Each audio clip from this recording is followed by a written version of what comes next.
Libertad de prensa no es solo poder hablar de lo que uno quiere hablar. Es poder hacerlo sin represalias ni hostigamientos.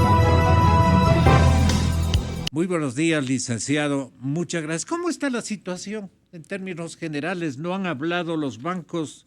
La cadena Democracia tiene el privilegio de contar ya con una opinión de parte nada más ni nada menos que de un presidente alterno de la principal institución financiera del país, que es el banco donde usted presta sus servicios.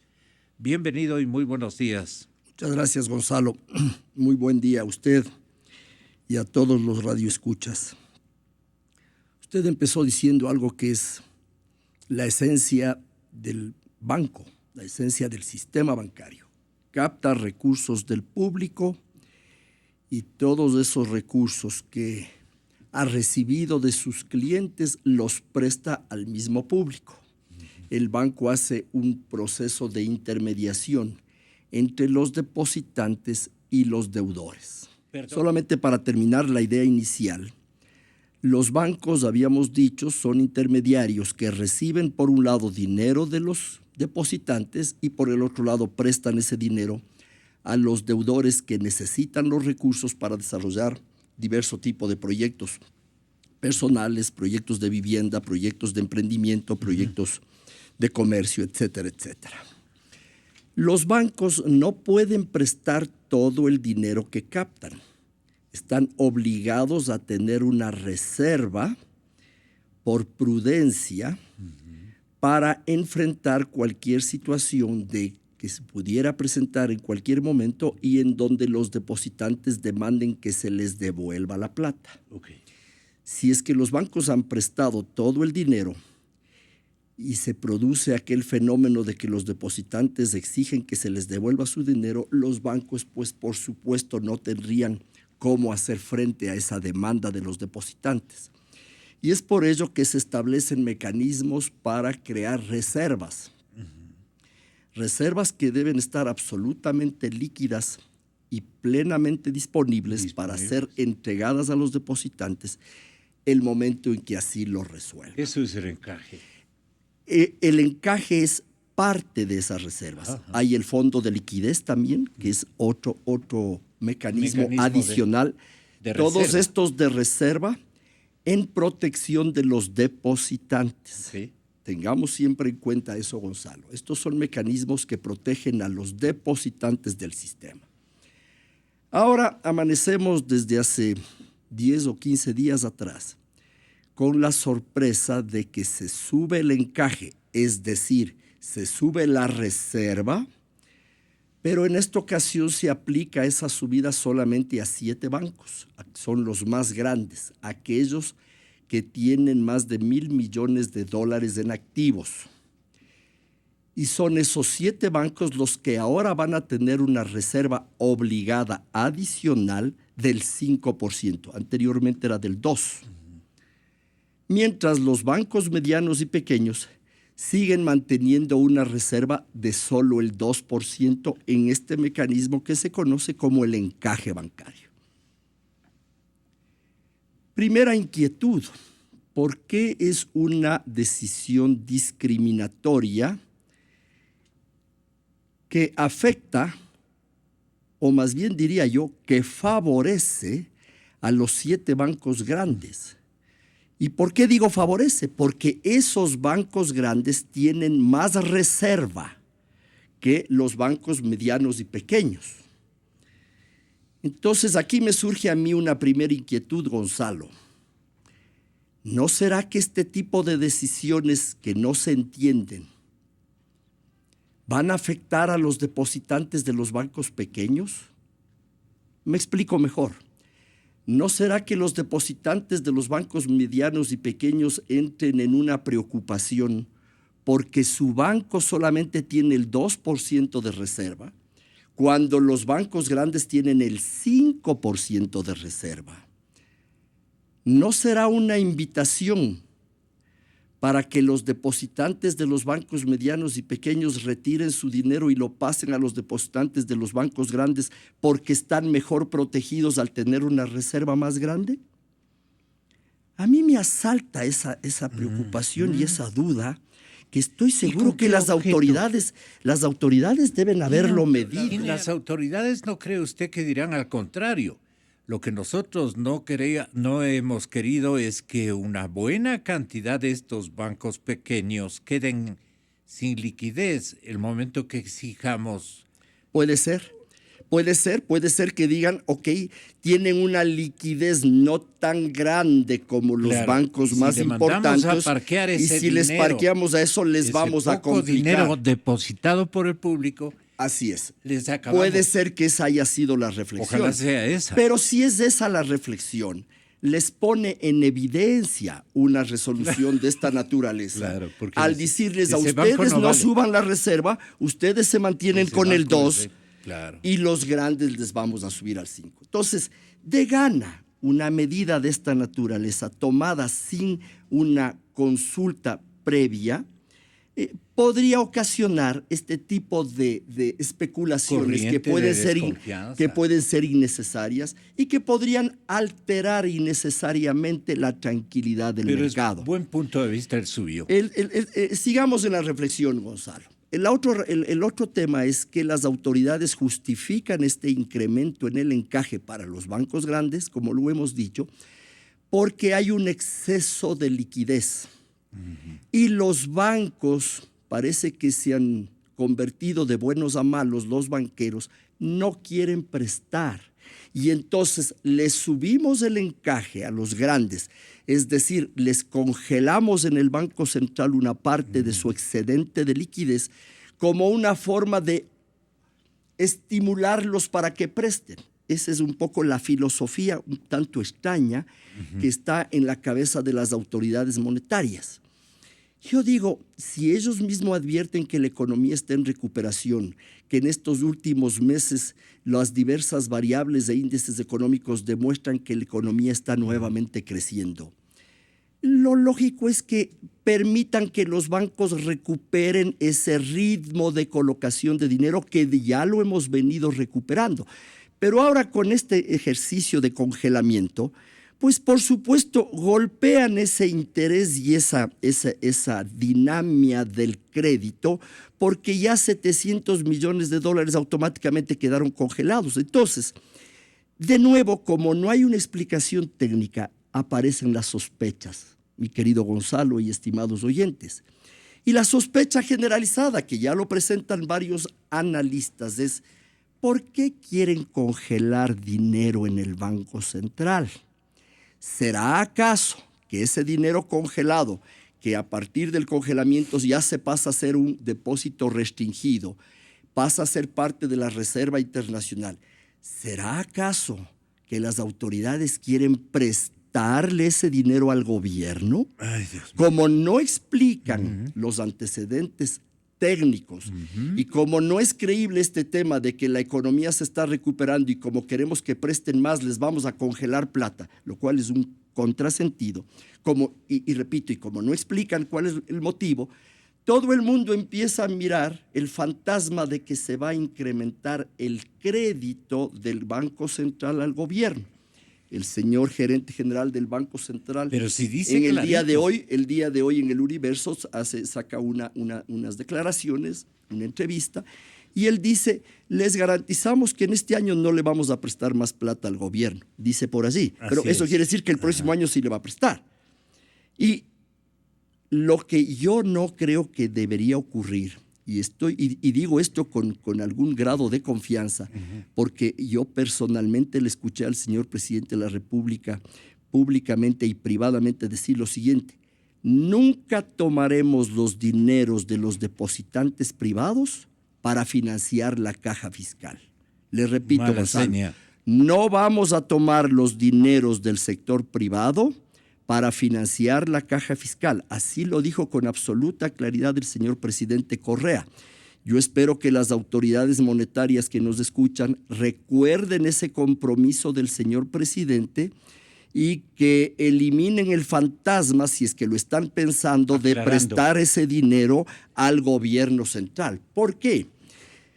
Si es que el dinero del sector privado que está congelado en el Banco Central a través del encaje y consecuentemente declarado como restringido es prestado al gobierno, ¿qué ocurriría aquel día en que por una eventualidad, por una emergencia, porque erupcione el volcán Cotopaxi, porque se produce un nuevo terremoto, Dios no permita, por cualquiera de estas circunstancias que pueden ocurrir en la vida, la gente se asusta y va a los bancos a retirar el dinero? Y resulta que el banco no tiene el dinero porque está depositado en el Banco Central. Y el Banco Central no le puede dar el dinero porque el gobierno no le paga. Ese día se puede generar un proceso de terribles consecuencias. Por eso es que un accionista importante de un banco dijo hace pocos días, si a través del encaje lo que se pretende es seguir financiando al gobierno, eso podría generar un nuevo feriado bancario. Ay, Dios mío. Y Dios no permita que eso suceda. Y no es que se está advirtiendo que eso va a ocurrir, pero se está alertando, se está advirtiendo a la ciudadanía de que el dinero privado prestado al gobierno nacional, sin un mecanismo de repago claro, sin ningún tipo de garantía, podría en un momento dado, ante una emergencia, ocasionar la imposibilidad de pago por parte del gobierno o la imposibilidad de devolver ese dinero por parte del gobierno al sector privado. Y en ese momento el gobierno de turno, el que esté, este o cualquier otro, si no tiene posibilidad de devolver la plata a los depositantes, obligadamente, a pesar de que la ley lo prohíba, no le va a quedar otra alternativa que no sea cerrar, aun cuando sea transitoriamente, los bancos. Y no queremos que eso ocurra. Ya vivimos esa experiencia. Fue terrible, nadie se olvida de lo que eso ocasionó, los banqueros mucho menos, por supuesto, Gonzalo, y entonces lo que queremos es evitar que eso ocurra, y creo que la mejor forma de evitar que eso ocurra es alertar a las autoridades y a la ciudadanía de los riesgos que se corren si es que se empieza con la travesura de prestarle el dinero privado al sector público. Entonces, la yo no mayor creo... cantidad de titulares de la prensa entre ayer y hoy aluden, vienen por más, dicen, vienen por más. Entonces, le pregunta el diario El Universo a Diego Martínez, le dice, señor gerente del Banco Central, dígnese indicarnos si el próximo año se daría liquidez al gobierno. La respuesta es, dependerá de la situación económica. Se las aplicó para pasar el bache. Creemos que ya no son tan necesarias. Todo esto Gonzalo, deja abierta una posibilidad Gonzalo, muy peligrosa. Por eso, ¿no? Yo digo que no es... A ver, irresponsable no es advertir la posibilidad de que un manejo del crédito privado en manos del gobierno de turno pueda ocasionar una situación de, por lo menos, no poder devolver inmediatamente la plata a los depositantes ante una emergencia. Eso, advertir esa posibilidad, no es una irresponsabilidad, pero sí es una irresponsabilidad prestar el dinero privado al gobierno sin establecer ningún mecanismo de pago, ningún cronograma, ningún tipo de garantía. Pero es que tienen esta herramienta, esta arma que se llama el código. Pero pues, por más herramienta, por más código, por más facultad legal que tengan, sería irresponsable prestar dinero de los ecuatorianos, de las personas privadas, prestarle al gobierno de turno, sea este o el próximo o el siguiente, a cualquier gobierno, sin establecer con absoluta claridad mecanismos de repago y mecanismos de repago y flujos y garantías y todo lo que corresponda. Correcto. Fíjese usted, aquí el Banco Central ya le ha prestado más de 4.200 millones de la reserva al gobierno nacional. Una parte de ese préstamo le pertenece a los depositantes del sector privado. La otra parte de ese dinero le pertenece a los organismos públicos no financieros, municipios, consejos provinciales, etcétera, etcétera. El seguro social. Pero ya están metidos allí un pequeño porcentaje al momento de dineros del encaje. Ahora congelan 700 millones más. No se sabe para qué. Yeah. Pero cuidado, vayan a ser irresponsables, y perdone que yo insista, porque vamos a estar muy atentos a eso, al hecho de que ese dinero vaya a parar en manos del gobierno, por más justificadas que sean las necesidades, sin que se aclare por cuánto, para cuándo, con qué respaldo, con Muy qué bien. garantía.